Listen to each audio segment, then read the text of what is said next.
open up the floor for questions right here. Austin Ward, Letterman Row. Right, 2 weeks in a row, or maybe you don't win with your best as you walk out. I know you'll say survive in advance, but you're getting tired of some of these close ones. No. I think it's great to see our guys win like this. I think I'm very proud of our defense, proud of the special teams. There was really a lot of great performances. And when you play 9 conference games, and then your other game is Oregon, you have to bring it week in and week out. And we have a young team, and we have to learn that it's every single week you show up. And the defense did that today. I mean, they played really well, and it's hard to win in this conference. It's just hard to win on the road. It's coming off of an emotional game, late game, 2 weeks in a row. Coming in here, 11 a.m. kick. I mean, it was going to be a challenge. We knew it, and certainly too many penalties on offense. Just shooting ourselves in the foot across the board. I thought the drive at the end was huge to go force a field goal to make it a 2-score game. And like you said, I mean, certainly we're going to watch it and think, boy, we could have won by 3 touchdowns or more if we cleaned some things up. But this is a good team. They're a good defense. We knew that coming in. I said that, and I believe it. So it's great to get wins on the road. Not easy to do. Right next door, Bill Rabinowitz, Dispatch. Heading into the last drive, you were something like 50 passes, 24 runs. Was that by design, or was it because the run game was struggling so much? And what do you say about the run game struggles? But I don't know. I mean, I'll have to go back and look at it and see exactly what it was. I think we can do a better job with the runs. Right now we're not getting as much as we'd like on it. We'll go back and figure that out. But it's also, when they blitz a lot, there's going to be an extra guy in the box, and that opens up opportunities for the pass game, which I thought we did a good job of. We got ourselves, out of whack with a couple penalties. We got the, sack. We got just a few things in there that just were big plays that got us off schedule, which happened a little bit last week too. So it's just things we got to make sure that we're on top of. And I think we're moving the ball. We're doing a good job that way. We're just not clean in some areas. But anytime we're talking about this after a 9-point win on the road, that's a good thing. We're playing really well on defense. Running the ball across the board, stopping the run against, again, a good team that took Michigan State to overtime. They had Team Up North beat. They played well against Oklahoma. I mean, this is a good quality team. So we knew that coming in, and got a lot of respect for these guys. Clay Hall, WSYX. A couple things. CJ's decision-making, did that concern you? And did you feel like, were you happy with the game you called today? Yeah. I mean, it's just that's the way it goes. It's a fight every time you get out there. It's not going to be easy. I'm sure he wishes that he had some plays back. I wish I had some plays back, but that's when you compete. That's how it goes. Nathan Barrett, Cleveland.com. What is the situation with Garrett Wilson? How long do you expect to get back? We'll see. I think it'll probably go to day-to-day starting tomorrow, and hopefully we get him back for next week. Right behind him, Rob Aller, Dispatch. CJ has so many weapons. That said, would you like to see him run a little bit more, just to be able to be a little more creative on offense, or where do you stand on that whole? I mean, I think when they present themselves, I guess, but I'll have to watch the film and see. I think he's made pretty good decisions. Up until this point, I thought he forced a couple things in there, early on. But that's going to happen with a young quarterback, and we got to work through those things. But if there were times that maybe we can run the ball, we'll have to look at it on film and go from there. But I thought he competed, and he's out there as a young quarterback, and I guess this is an A start, and it's not easy. It's just not. I mean, when you play in November on the road against good teams like this, it's going to be a grind. It's going to be hard, and there's going to be a lot of learning lessons along the way. But he also did some really good things, threw some really good footballs, and made some good decisions. So all part of the process. Over here to the right, Bill Landis, The Athletic. Ryan, can you talk through the decision there to pass the ball on that last drive when CJ got the strip sack?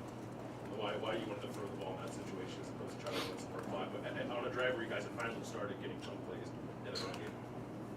Are you talking about the last drive? Yeah, when we kicked the field goal? Yes, when CJ fumbled to make it 2nd and 21 or whatever. Yeah. You mean after that or before why that? on that specific play did you opt? Yeah, we just, we always, mix it up, and, we're going to run and pass and, whatever we feel like is the right call at that time. But, if we have a little bit more protection, there was something coming open there. I thought we had the right coverage, and we just didn't execute. So we got to do a better job there. Right next door, Stephen Means, Cleveland.com. Right after the Oregon game, and CJ threw 54 passes, you were pretty adamant that it's just too much of a workload on the quarterback. 54 passes today, is that, that's the mindset? I think, again, if you're running the ball, it's probably not as many. But there was also some situations in there where I felt like we needed to push the ball down the field, and we were doing a decent job in the throw game. I mean, you look at what Jackson did, and that's where our big plays were coming from. then that's what you got to do. And there's going to be times where we have to, run the ball a little bit more. There's going to be times we have to throw the ball a little bit more, but we always want balance. Patrick Murphy, 24/7 Sports. Ryan, you just mentioned Jackson. He sets a program record with receptions today. Just his game and especially with Garrett out stepping up today. Yeah, I thought he played well. I thought on the big play, it was one heck of a play and an amazing play by Chris Olave. The effort there was tremendous, and I think he was gritty. In the third quarter, he was kind of cramping up. He came out at one point. We had Chris in there in the slot. We had Julian on the outside, Marvin on the outside. So we were a little out of whack there for a little while, but then he kind of got himself to again and came back and kind of was working through. I think he was still kind of cramping on the field. So not only did he perform, he was gritty out there and worked through some things. He did a good job in the punt return game as well. Over to the left gentleman from Nebraska. With the defense, what did you like about Nebraska's defense? Were there any new wrinkles that kind of surprised you? Scoreless in the first quarter, and well, like 3 touchdowns below the average. Yeah. No, there was nothing there that we really hadn't seen.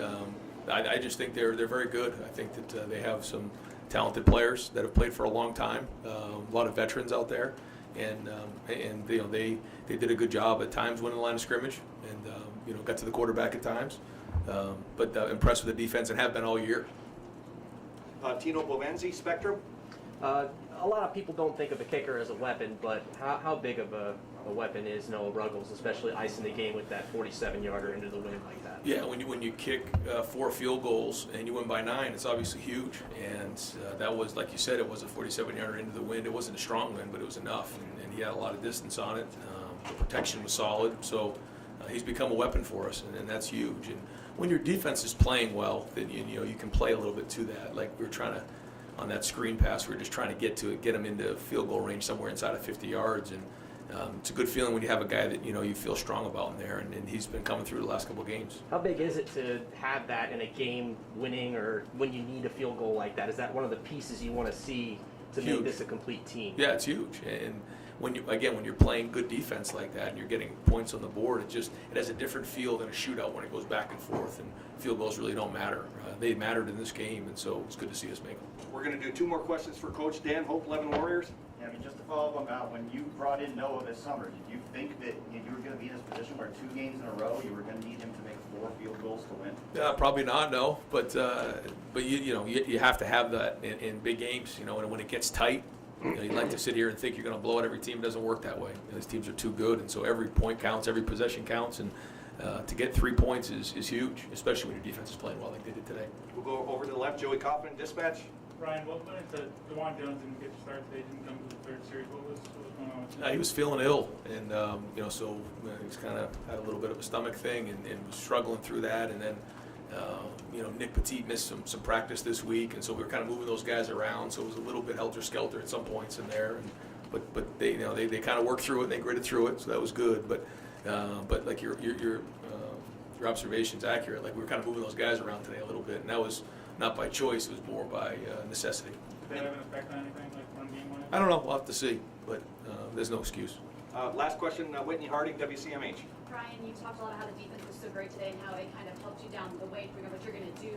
What does that mean from the beginning of the season where we are now? You can rely on this defense now. That's it. And when all 3 phases are playing together and really efficient, that's when we'll be at our best football. We've played some games where we've done all that, but when you're playing 9 conference games and you're getting in November, there's going to be times where the other side's going to pick it up, and I thought they've done a good job the last couple of weeks. And but that's what we're striving for, is to get all 3 phases working together.